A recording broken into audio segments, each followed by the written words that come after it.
Welcome to our channel. నేను మీ series. So big boss నడుస్తుంది. First elimination అయితే జరిగిపోయింది, బేబక్క అవుట్ అయిపోయింది. ఇప్పుడు మళ్ళీ కూడా ఏంటంటే ఈ నామినేషన్స్ ప్రక్రియ బాబు వీళ్ళు చెప్పిన రీజన్స్ ఒక్కొక్క అంటే ఎట్లా అంటే ఇక నవ్వుతో నా భవిష్యత్తులా ఉన్నాయి. ఇందులో మణికంఠ చెప్పిన రీజన్స్ ఇన్న తర్వాత చాలా అసలు ఎక్కడికో వెళ్ళిపోయాం అందరం. సో దీని గురించి మాట్లాడడానికి ఈరోజు అయితే మనతో ఉన్నారు ప్రముఖ సినీ క్రిటిక్ దాసరి విజ్ఞాన్ గారు. నమస్కారం అండి.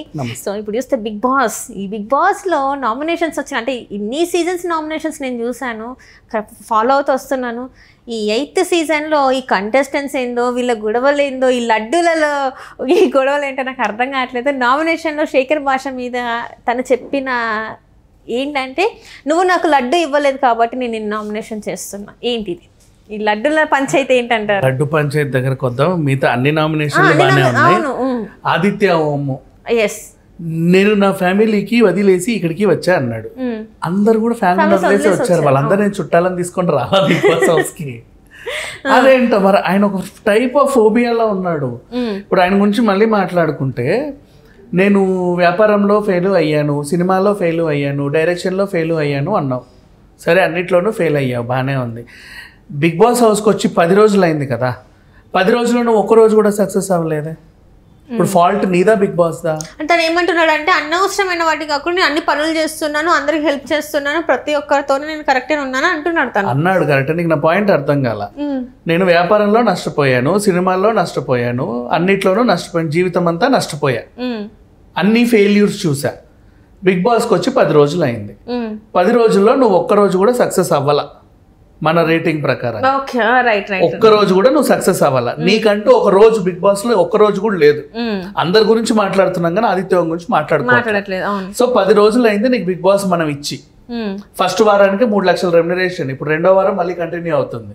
సో 2 వారాలకి నువ్వు 6 లక్షల రెమ్యునరేషన్ తీసుకుంటు, రోజుకి 50,000 ఇస్తుంటారు నీకు. డన్. నువ్వేం చేసావు? నువ్వు సక్సెస్ అవ్వలేదు.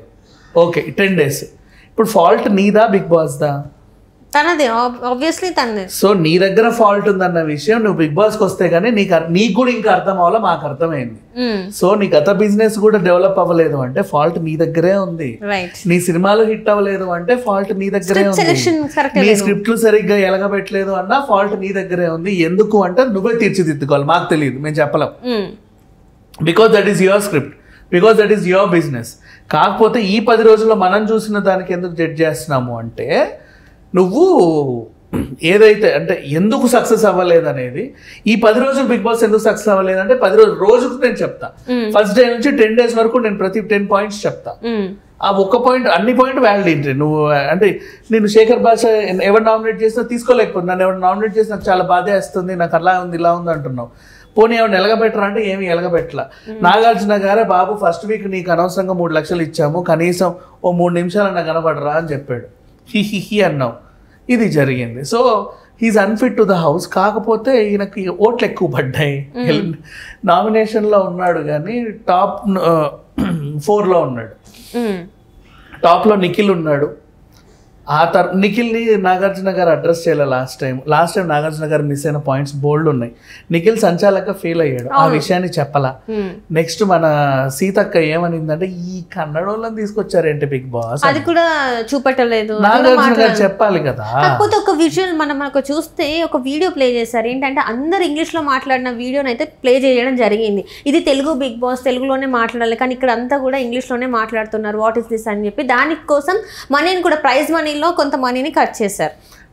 దానికి బిగ్ బాసే కారణం. వీళ్ళ తప్పేం లేదు, తప్పు బిగ్ బాస్. ఎందుకు చెప్పనా, తెలుగు వచ్చిన వాళ్ళని తీసుకురాకుండా ఎక్కడెక్కడ వాళ్ళు తెచ్చింది తెలుగు ఆర్టిస్టులు ఎక్కడ ఉన్నారు. నువ్వు దేశ నలుమూల నుంచి, ఉగాండా నుంచి, ఉక్రెయిన్ నుంచి ఎవడెవడో తీసుకొచ్చి ఇక్కడ పెట్టి you have to speak only in Telugu అంటే వాడు ఎట్లా మాట్లాడతాడు? తెలుగులోనే మాట్లాడు. నువ్వు అన్న తెలుగులోనే మాట్లాడండి అనే పదం కూడా వాడికి తెలియదు, అర్థం కావట్లేదు. You have to speak in Telugu అని మనం ట్రాన్స్లేట్ చేసి చెప్తే తప్ప. నువ్వు అలాంటి వాళ్ళని తీసుకొచ్చి, నువ్వు గ్రహాంతర వాసులను తీసుకొచ్చి ఇక్కడ పెట్టి నా భాష మాట్లాడరా అంటే ఎలా మాట్లాడతారు వాళ్ళు? కనీసం వాళ్ళకి అర్థం అవ్వాలి కదా. అది జరిగింది. సో ఇది ఫాల్ట్ వీళ్ళదే. ఇకపోతే నెక్స్ట్ ఇదేంటి, శేఖర్ భాషని నామినేట్ చేసినటువంటి మణికంఠ గురించి మాట్లాడుకుందాం. అమ్మో, నాగార్జున గారు లడ్డూలు ఇచ్చారు. సరే, మోతీచూర్ లడ్డు ఏదో నా పిండాకోడు లడ్డు మొత్తానికైతే వచ్చింది. 2 రకాల పార్సల్స్ వచ్చాయమ్మా హౌస్లోకి. ఒకటి అందరూ పంచుకున్నారు, ఇంకోటి ఏదో తూతు మంత్రంగా ఉంది. ఒక డబ్బా శేఖర్ భాష పట్టుకొని ఆ రూమ్లోకి అయితే వెళ్ళాడు, వాళ్ళ రూమ్లోకి. తర్వాత ఆయన ఎక్కడ పెట్టాడు అనేది తర్వాత సంగతి. వెళ్ళాడు, అందరికి ఇచ్చుకుంటూనే ఉన్నాడు. ఆ రూమ్లోకి మణికంఠకి యాక్సెస్ లేదు, ఎందుకంటే అది యష్మి గౌడ గెలిచిన తర్వాత బిగ్ బాస్ ఆయన స్వయంగా వచ్చి, అవునమ్మా ఈ బిగ్ బాస్ హౌస్ నీ పేరున రాసేస్తున్నాను, ఇది నా ఇల్లు కాదు నీ ఇల్లే అనుకో, నీకు నచ్చినట్టుగా ఉండొచ్చు, మీరు ఆ కంపెనీకి ఇచ్చేస్తున్నాను, దానికి అటాచ్ వాష్రూమ్ ఉంది, ఇగో ఇది తప్పు ట్యాప్ తిప్పితే నీళ్ళు వస్తాయి, ఇది ఆన్ చేస్తే ఫ్యాన్ వస్తుంది అని అన్నీ చెప్పి వచ్చాడు అక్కడికి. బాగుంది, వాళ్ళు కూడా వెళ్ళి బాగుంది బాగుంది అని బెడ్ల మీద అటు ఎగిరి ఇటు ఎగిరి పడ్డారు. కొత్త ఏదో అప్పుడే కొత్త ఇంటికి వచ్చినట్టు. కానీ ఆ కొంపకి వెళ్ళి ఆ ఫ్యాన్ ఆన్ చేయడానికి కానీ, ఆ బెడ్ మీద ఎగరడానికి కానీ, ఆ చాక్లెట్లను తీయడానికి కానీ మణికంఠకి యాక్సెస్ లేదు. అంటే వెళ్ళొచ్చు, నబీల్ వెళ్ళి చాక్లెట్ తీయడం ట్రై చేశాడు, చూసావా? అంటే వెళ్ళాలనుకుంటే వెళ్ళొచ్చులే, కానీ వీడు పోలా, వీడి తప్పది. ఎందుకు తప్పు అంటున్నా అంటే, లడ్డు కావాలని ఆయన 1 కాదు 2 లడ్డులు అని వాళ్ళు అడగరు, నీకు సో నువ్వు అడుగు, నువ్వెళ్ళి అడుగు. ఫ్రిడ్జ్లో పెడితేనేమో స్వీట్లు గీ కదా గట్టి పడతాయి, పెట్టకూడదు ఒక సెన్స్. బయట పెడితేనే ఎక్కడెక్కడ నుంచో చీమలు వచ్చి కొరకేస్తాయి. అటు పెట్టలేక ఇటు పెట్టలేక పాపం ఆయన ఏం చేశాడు, వాటిని ప్రొటెక్ట్ చేయడానికి, అంటే మనకి ఇవాళ కాకపోతే మళ్ళీ ఎప్పుడు ఇస్తారో స్వీట్లు, ఎప్పుడైనా ఒకటొకటి తింటూ ఉంటారు కదా అని ప్రొటెక్ట్ చేయడానికంటూ ఒక ర్యాక్లో పెట్టడం జరిగింది. నీకు అందులో ఉన్నట్టు తెలుసో లేదో మాకు తెలియదు, తెలిసినా సరే నువ్వు ఇప్పుడు కావాలని నామినేట్ చేసావు కూడా మాకు తెలియదు. మరి నీ స్ట్రాటజీ ఏంటో, నీకు నామినేషన్కి పాయింట్ లేకపోతే నాకు లడ్డు ఇవ్వలేదు నువ్వు నామినేట్ చేయడం ఏంటి, దరిద్రం కాకపోతే అదేం లడ్డు నీకు. ఇంకా చెప్పాలని నువ్వు వెళ్ళి చేసుకోవచ్చు కూడా, పెద్ద విషయం కూడా కాదు, నువ్వు ఏదో రకంగా తినాలి అనుకుంటే. అట్లా ఉంది. అమ్మో సరేలే, ఈయన గురించి మాట్లాడదాం. సీత గురించి మాట్లాడితే, ఆ డస్ట్బిన్ గోడ ఏంటో అది యాక్చువల్గా మొన్నే అయిపోయింది.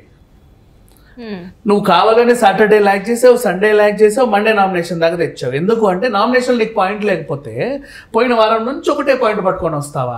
ఆ పిల్ల అప్పటికీ 100 సార్లు చెప్పింది, నేను అందులో తీయడం కరెక్టే కానీ నేను అట్లా కాదండి, ఇలా అనుకొని తీసాను, అలా అనుకొని తీసాను.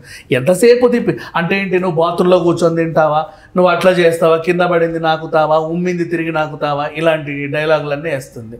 అండ్ మళ్ళీ ఇంకో నామినేషన్, సోనియాతో నామినేషన్ చేసినప్పుడు ఆ బొక్కలోది అన్నావు, అమ్మ ఇట్లాంటివన్నీ నేను తీసుకోను, నేను అనుకున్నాను. నువ్వు అనడం ఎందుకు, మళ్ళీ నీకు మీద వేసుకోవడం ఎందుకు, టంగ్ స్లిప్పే అది కూడా. నువ్వు ఫస్ట్ వీక్ కూడా నీ ఎగ్ బుర్జీ స్టోరీ నచ్చలేదు, పాప ఆమె ఊరందరికీ వండడానికి గ్యాస్ స్టవ్ పెట్టుకుంటే నేను ఒక ఎగ్ బుర్జీని ఇచ్చిట్టు అనుకుందామని నా స్టవ్ తీసేయంటే వేపక తీల, ఆమె పిల్లని నామినేట్ చేసి పడేసావు. సరే పోన్లే, ఏదో రకంగా ఆమె కూడా ఆట సరిగ్గా లేకెళ్ళిపోయింది. ఇలా ఉంది ఈమె నామినేషన్. కానీ ఒక విషయంలో మాత్రం నేను సీతను మెచ్చుకుంటా, నేను మాట్లాడేది కరెక్టా తప్ప అనే విషయం నాకు తెలియదు, కానీ నాకు అది కరెక్ట్ అనిపిస్తే అది కరెక్టే, అంతే, తప్పైనా సరే అది కరెక్టే అని కరాఖండిగా మాట్లాడుతుంది. ఈ విషయంలో మెచ్చుకోవచ్చు, అలాగే ఉండాలి కూడా బిగ్ బాస్లో. అండ్ ఇక సోనియా వర్సెస్ విష్ణు, ఎవరు రైట్ ఎవరు తప్పు అంటే Vishnu is wrong, Sonia was correct. అందరికీ తెలియదు ఈ విషయం. నువ్వు చూసే విధానం, నువ్వు మాట్లాడే వెక్కిలి చూపులు, నువ్వు వేసే వెక్కిలి నవ్వు, వెక్కిలి జోకులు, అర్థమైందా, అనుభవించే నాకే తెలుస్తాయి, అందరికీ కనబడవు. బేసికల్లీ నువ్వు ఏమనాలనుకున్నావో, దాన్ని ఎలా వంకరగా నవ్వావో, ఏం చేసావో నాకే తెలుస్తాయి, ఎందుకంటే అనుభవించింది నేను కాబట్టి, నీ మొహం నాకే తెలుసు కాబట్టి. అందుకే కరాఖండిగా అడల్టరేటెడ్ కామెడీ అనే పదం గురించి మాట్లాడుకుంటే, నువ్వు ఎలాగైతే ఫస్ట్ విష్ణుప్రియ నువ్వు ఫెమినిన్ అనే పదం వాడావో, నీ ఉద్దేశం వేరు కానీ ఆ పదం అలా వచ్చింది. మేబీ సోనియా ఉద్దేశం కూడా వేరు కానీ ఆ పదం వచ్చి ఉండొచ్చు. కానీ సోనియా ఆ పదాన్ని పట్టుకొని గట్టిగా లేదు లేదని సాటర్డే పోరాడింది, సండే అదే మాట మీద అనింది. నాగార్జున సార్తో కూడా అవును అలాగే అదే పాయింట్ మీద ఉంది. ఇద్దరు ఒకరినొకరు నామినేట్ చేసుకున్నారు. ఈయన నామినేషన్ కూడా అలాగే ఆ పాయింట్ మీదే చేస్తే గట్టిగా కొట్లాడింది, ఆయన నామినేషన్ కూడా అలాగే గట్టిగా కొట్లాడింది. సో ఆ పదం మీదే గట్టిగా ఉంది, కరాఖండిగా ఉంది. సో అర్థం చేసుకోవచ్చు, తనేం అబద్ధం కాదు, తనకే అనిపించింది. ఇప్పుడు నేను ఇలా గుచ్చి వెళ్ళిపోతా, అని అరుస్తాను, నీ అరుపు అందరికీ వినపడదు, నేను నిన్ను గుచ్చేది నాకు మాత్రం నీకు మాత్రమే తెలుసు. సో విష్ణు చేసిన పని అది అనుభవించిన సోనియాకే తెలుసు, అంతే. లేకపోతే అంత కరాఖండిగా ఎవరు ఉండరు. అండ్ విష్ణు ఉంటుంది, నాకు కూడా నాడు ఏడుపు వస్తుందమ్మా, నాకు నవ్వు వస్తుంది, నవ్వు ఏడుపు వస్తాడు. నాగార్జున గారు చెప్పడం జరిగింది కదా, కొంచెం ఇలా ఉండు, సెన్సిటివ్గా ఉండడం. Not like that. ఇప్పుడు నాకు ఏడుపు వస్తుంది కానీ నేను ఏడవను అంటే యు ఆర్ అండర్ మాస్క్. తీసి నీలాగుండు, ఏడుపు వస్తే ఏడు, నవ్వు వస్తే నవ్వు, మీతో ఏడవట్లేదా? అలా వాళ్ళు ఏడుస్తేనా నువ్వు ఏడుస్తే నువ్వు పెద్ద పుణ్యస్త్రీ నేను కాదా అనేసింది. తప్పు అంటే అటు ఆమె కూడా టంగ్ స్లిప్ అవుతుంది, ఈమె అవుతుంది. కానీ ఈమె ఆమెని పర్సనల్గా ఏదో అడల్టరేటెడ్ కామెడీ అని చూసా తను ఏదో చేసింది కాబట్టి సోనియా అంత కరాఖండిగా ఉంది. అండ్ మళ్ళీ నాకు మా అమ్మ నాన్న చూస్తారు, నీకు చూడడానికి ఎవరు లేరు అంటే నీకెవరు లేరని ఎద్దేవా చేసినట్టు కాదు దాని అర్థం. నాకు నా పేరెంట్స్ చూస్తారు, రేపు మా పెళ్లి కాబోతు నువ్వు ప్రతి అడ్డమైన ఎలిగేషన్ నా క్యారెక్టర్ మీద పెట్టావంటే నేను తీసుకోనని గట్టిగా చెప్తుంది. ఆ విధంగా ఇప్పుడు అర్థం కాదులే 1-2 రోజుల్లో, కానీ 4 రోజులు మనకు అలవాటు పడితే సోనియా ఏంటనేది అర్థమవుతుంది. నాకైతే అర్థమైపోయింది తన క్యారెక్టర్. సో ఇది ఓవరాల్గా. ఇక ఈ వీక్ ఎవరు నామినేట్ అవుతారు అంటే కనుక నేను చెప్పలేకపోతున్నా, బికాజ్ లాస్ట్ టైం అంటే బేబక్క హౌస్లోకి వచ్చిన రోజే చెప్పగలం ఈమె పోతుంది అని. కానీ ఈసారి ఏంటంటే కింద పృథ్వీ ఉన్నాడు, వాడు పోడు, తర్వాత సీతక్క ఉంది, ఆ పిల్లని పోదు అరే ఎలా పంపిస్తావు, వాళ్ళు కావాలి ఖచ్చితంగా. ఆ పైన శేఖర్ ఉన్నాడు, ఆ పైన పంపలేము. అలా ఆ పైన ఆదిత్య ఓం ఉన్నాడు, ఆదిత్యాన్ని పంపొచ్చు, కానీ ఆదిత్యని పంపితే కింది ముగ్గురు గొడవ చేస్తారు ఫ్యాన్స్ అందరు. ఎందుకంటే ఆదిత్య 4th ప్లేస్లో ఉన్నాడు, లాస్ట్ 4th ప్లేస్. ఈ ముగ్గురిని కదా ముందు పంపాలి, అంతే కదా. ఆ పైన నైనిక ఉంది, వాళ్ళిద్దరిని పంపొచ్చు, కానీ వాళ్ళు అలా అలా ఫ్లక్చువేట్ అవుతున్నారు. ఇక పైనుంచి వస్తే నిఖిల్ టాప్ పొజిషన్లో ఉన్నాడు, నెక్స్ట్ మన విష్ణుప్రియ ఉంటే, థర్డ్ మణికంఠ ఉన్నాడు. ఇప్పుడు మణికంఠకి ఎందుకు ఓట్లు పడుతున్నాయని మేము ఒక సర్వే చేస్తే మాకు తెలిసినటువంటి విషయాలు చెప్తున్నా. వీడు ఒక ఫేక్ స్టోరీ చెప్పాడు మాకు, ఓకేనా. ఆ స్టోరీ తప్పు అని బయట చెప్తున్నారు, కరెక్ట్ అని వీడు చెప్తున్నాడు. వీడేమో ఎమోషన్ నరం తెగేలాగా చెప్తున్నాడు, చెప్పాడు నిజంగా అసలు జరిగిందేమో అని మాకు అనిపిస్తుంది. బయట వాళ్ళేమో అబద్ధం అంటున్నారు. సో ఇప్పుడు నేను ఎలిమినేట్ చేస్తేనే నేను చచ్చిపోతా అంటున్నాడు. బిగ్ బాస్ నాకు లాస్ట్ లైఫ్ లాంటిది, ఇది బయటకు వచ్చి నేను ఆత్మహత్య చేసి చచ్చిపోవడం తప్ప నాకు ఇంకేం లేదంటున్నారు. బయటకు వచ్చింది ఒకవేళ నేను ఎలిమినేట్ చేస్తాను, మేము ఏమన్నామంటే వాడిని ఎలిమినేట్ చేస్తే బయటకు వచ్చి ఆ ఛానల్కి ఈ ఛానల్కి ఇంటర్వ్యూలు ఇస్తాడు కదా, అప్పుడు తెలుసుకోవచ్చు కదా వాడి పర్సనల్ స్టోరీ అన్న. వాడు వచ్చి రాగానే చచ్చిపోతే మాకు ఆ స్టోరీ మధ్యలో అయిపోతుంది కదా, మరి ఎందుకు ఉంచుతున్నారు మీరు అంటే మేము వాడి గురించి తెలుసుకోవాలి. 4 వారాలు అయితే ఉత్తరాలు వస్తాయి కొంప నుంచి, ఈయనకి ఎవరు రాస్తారో మాకు తెలియాలి. ఉత్తరాలు 6 వారాలు వస్తే ఫోన్లు వస్తాయి, ఈయనకి ఎవరు చేస్తాడో మాకు తెలియాలి. 9 వారాలు వస్తే ఇంటికి ఏకంగా పేరెంట్స్ వాళ్ళే వస్తారు, ఈయన కోసం ఎవరు వస్తారో మాకు తెలియాలి. సో మాకు తెలియాలి అన్న ఆ ఒక్క పాయింట్ తో ఈయన ఉంచుతున్నారు. ఇది కూడా వీడి స్ట్రాటజీ ఏమో, వీడి అదృష్టం ఏంటంటే వీళ్ళు తెలుసుకోవాలన్న పాపానికి ఆయన 10 వారాలు ఈజీగా ఉంటాడని కరాఖండిగా అర్థమైపోయింది.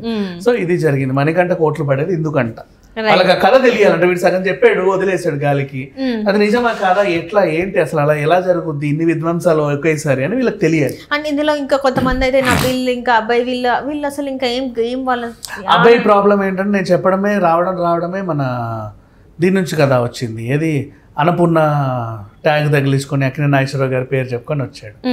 సో ఇంకా అంతే, కొన్ని రోజులు ఉంటాడు. నబీల్ సంగతి తెలియదు. ఇంకా నబీల్ ఇంకా అంటే పిల్ల నామినేషన్కి వస్తే కానీ చెప్పలేను. నామినేషన్ లేడు కదా తను, లేడు. అదే నామినేషన్కి వస్తే తప్ప వాళ్ళకి స్టోరీ చెప్పలేము. నామినేషన్లు ఉంటే కూడా మనకు అర్థం అవట్లేదు. పృథ్వీ ఎందుకు ఉంటాడు లాస్ట్ లీస్ట్ లో తెలియట్లా నాకు. అంటే ఇక్కడ అంటే కొంచెం ఒక టాస్క్ వస్తే ఈ రోజు రేపు అన్ని ర్యాంకింగ్స్ మారిపోతాయి. రైట్, ఒక్క టాస్క్ అంతే. ఇప్పుడు మనం ఇప్పుడు ఎంత నామినేషన్ ప్రక్రియ బట్టే కదా వేసింది, ఎవడు గట్టిగా నామినేట్ చేయ ఎవడు లీస్ట్ గా ఉన్నాడని. ఒకే ఒక టాస్క్